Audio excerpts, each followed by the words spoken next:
Стол, туалеттің несі осындай болады басы. Каркасы осындай болады. Бір жағы, анау, мынау екінші қабырғасы, мынау арты, достар. 2 метр, 2,20.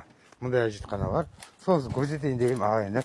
Алладан басқа ақтарың жоқ. Мұхаммед оның елшісі дегендей, ағайындар бәрін кешірдім мен.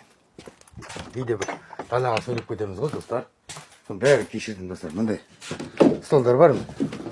Хабарласыңыздар. Дөңгелек қой. Мына жиналмалы міне. Хабарласыңыз, достар. Бәрін кешірдім, достар. Маған келіп жүрген, шай ішем дегендер келе беріңдер. Мұнда үй бар, 2 бөлмелі. Апрельге дейін, тек қана апрельге дейін. Апрельде қайтып келеді екен, анадағы жігіттер. Ассалаумағалейкум, біртұтас қазақ елі, бәрінді кешірдім ағайындар. Мені де кешіріп қойына артық кетсін. Міне, осылай. Шаруамды істеп жатырмын, жұмыс жасап жатырмын.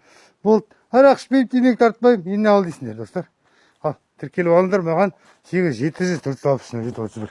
Құда түсем маған. Ой, енетін қыздар болса, бойдақ қыздар болса айтыңдар. Вот, мұндай туалеттер. Сырланға туалеттер мұндай. 60 мыңға. Болды, все. Давай, бәріне тарат жібіңдер, достар.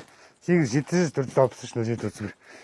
Мынаны да сатам ағайындар. Хабарласыңдар. Теуге. Анада келем деген балдар келген жоқ. Жақсы, ода тұрған ештеме жоқ. Бұл қолдар болсам айтқан бар.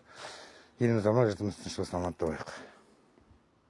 Әжетхана бар, жер стол бар, хабарласыңыздар.